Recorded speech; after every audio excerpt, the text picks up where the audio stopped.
ప్రభు వాళ్ళు రమ్మంటారంటే అక్కడ వాతావరణం సరిలేదు, అక్కడ చాలా గందరగోళంగా ఉంది, అక్కడికి మీరు వెళ్తే శ్రమ కలిగిద్దని దేవుడు చెప్పాడు. ఒకసారి గట్టిగా చప్పట్లు పట్టండి. యథార్థమైన మాట. అలా మేము ఆగిపోయాము. రెండో రోజున అక్కడి నుంచి ఫోన్ వచ్చింది, ఆ విషయం చెప్పారు. అసలు మాకు చాలా అవాక్ అయిపోయి. మనం అది ఎలా ఉండిద్ది అంటే, దేవుడు మనతో ఉన్నాడు అనుకో, దేవుడు నీవు దేవునితో మాట్లాడితే ఏ ఒక్క ఇబ్బంది నీ పైకి రాదు. దేవునికి స్తోత్రం. దావీదు వలె మనం మొరపెట్టాలి, దావీదు వలె అడగాలి, దావీదు వలె దేవుని యొక్క విచారణ చేయాలి, దేవుని మాటను తీసుకుని వెళ్ళాలి. చదువు. దావీదుతో కూడి ఉన్న జనులు మేము ఇచ్చట యోధా దేశంలో ఉండినను మాకు భయముగా ఉన్నది.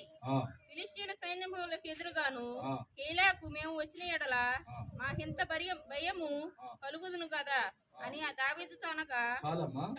దావీదుతో కూడా ఉన్న జనులు అంటే దావీదు ఒక్కడు లేడు, దావీదుతో పాటు ఎవరున్నారంట? కొంతమంది జనులు ఉన్నారు. వాళ్ళు ఎంతమంది సంఖ్యని చెప్తారు. వాళ్ళు భయపడుతున్నారు. ఏమని భయపడుతున్నారు, ఏ రకంగా భయపడుతున్నారు అని అంటే, దావీదుతో కూడా ఉన్న జనులు ఏమని మాట్లాడుతున్నారంటే, మేము ఇచ్చట యోధా దేశములో ఉండుట మాకు భయముగా నున్నది. ఫిలిష్తీయులు సైన్యములకు ఎదురుగా కేయిలాకు మేము వచ్చిన వెడల మరింత భయము కలుగునని చూసారండి. ఏమంటున్నారంటే, దావీదు వెనకాల ఉన్న జనులు కూడా దర్శిపోయారు. ఎవరికి? ఫిలిష్తీయులు. వాళ్ళు జాలి దయ లేమకుండా ప్రాణాలు తీసేస్తారు ఫిలిష్తీయులు. నీతో పాటు మేము వస్తే మాకు భయంగా ఉందంటే దావీదు ఏం మాట్లాడుతున్నాడు? చదువు.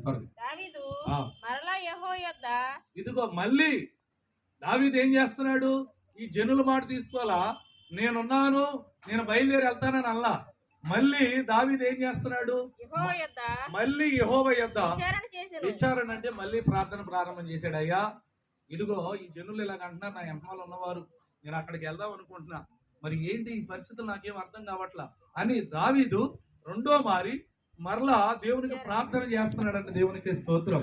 విచారణ అంటే దేవుడి దగ్గర నుంచి వచ్చే జవాబు వరకు వేసిన మోకాళ్ళు తీయమోకుండా నిలువు మోకాళ్ళ మీద చేతులు ఎత్తి ప్రభువుని అడుగుతున్నాడంట. ఎక్కడి నుంచి రావాలి?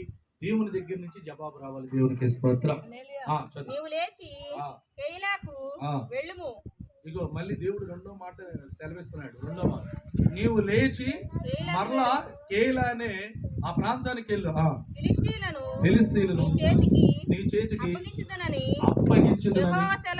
యెహోవా సెలవివ్వగా. ఒకసారి గట్టిగా చెప్పకూడదు. రెండో మారి ప్రార్థన చేస్తే మళ్ళీ దేవుడు అన్నాడు, నువ్వు భయపడొద్దు, నీకు నేను తోడుగా ఉన్నాను, ఆ ఫిలిష్తీయులందరూ నీ చేతికి అప్పగిస్తా. ఇదిగోండి, నీవు ఎప్పుడైతే మనవపూర్వకంగా దేవుని యొద్దకు వచ్చి నువ్వు ప్రార్థన చేసి విచారణ చేసి మొరపెట్టి దేవుని దగ్గర జవాబు అడుగుతావో, నీకు ఎమ్మటిని దేవుడు కార్యక్రమాన్ని ప్రారంభం చేస్తాడు. ఆ కార్యము ప్రారంభం అయిపోద్దండి. దేవునికి స్తోత్రం.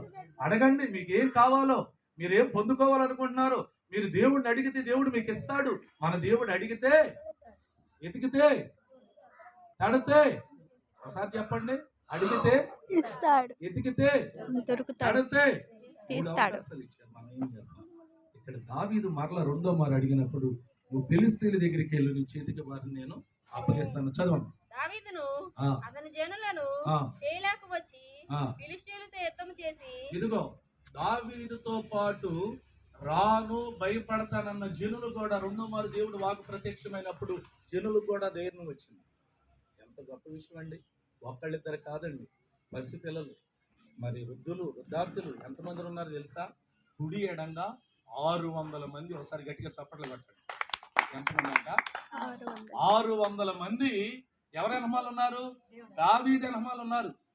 వాళ్ళు, అయ్యా ఫిలిష్తీయులు మమ్మల్ని ముచ్చుదార్థంగా ప్రాణాలు చేస్తారంటే దేవుడికి మరలా మొరపెడితే దేవుడు అంటున్నాడు, నువ్వు భయపడద్దు దావీదు, నిన్ను నీతో పాటు ఉన్న 600 మందిని నేను రక్షించి కాపాడతాను, ఆ ఫిలిష్తీయుల చేతికి అప్పచెప్తాను అన్నాడు. చదువు. వారి మీదకి వెళ్ళి యుద్ధము చేసి ఇదిగో లెస్సగా అంటే ఒకసారి అర్థమైందా? యుద్ధములో కష్టం ఉండేది, ప్రాణాలు పోతాయి, ఇటు వాళ్ళు చనిపోతారు, అటు వాళ్ళు చనిపోతారు, రక్తపాతం జరిగింది, ఎన్ని ప్రాణాలు పోతాయో తెలియదు. కానీ దేవుడు తోడుండటం వల్ల ఇదిగో ఈ యొక్క మరి దావీదు యొక్క జనాంగం బయలుదేరి వెళ్ళి లెస్సగా అంటే సింపుల్ గా ఏం చేశారంట? ఫిలిస్తీన్లందరిని అర్థం చేశారండి. ఒకసారి గట్టిగా చప్పట్లు పట్టండి. దేవుని ఆత్మ మనతో ఉంటే, దేవుని వెలుగు మనతో ఉంటే, దేవుని దూత మనతో ఉంటే, దేవుని ఆశీర్వాదం మనతో ఉంటే, ఇదిగో నీ ఎదుట ఉన్న ఎంత గొప్ప సైన్యమైనా నా దేవుడు ఏం చేస్తాడు తెలుసా? నీ చేతికి అప్పగించి నీ చేతులు అప్పమయ్యేటట్లు చేస్తాడు. గట్టిగా చప్పట్లు పట్టాలి. వారి పశువులను దోచుకొని వచ్చిరి. ఎవరు? దావీదు జనాంగము ఫిలిస్తీన్ల హతమార్చి వాళ్ళ పశువులు ఏంటి అంటాం, వాళ్ళ పశువులు దోసుకొని వచ్చేది. అలాగన దావీదు కేలా కాపురస్తులను రక్షించెను. కేయలా కాపురస్తులందరినీ కాపాడాడు. ఎక్కడి నుంచి? ఫిలిస్తీన్ల చేతుల నుంచి కాపాడింది గాక వాళ్ళ యొక్క ధనాన్ని, వాళ్ళ యొక్క ధాన్యాన్ని ఏది పోనేమోకుండా శత్రువుల చేతుల నుంచి కేయలా ప్రజలందరినీ, ఆ యొక్క గ్రామాన్ని రక్షించాడు.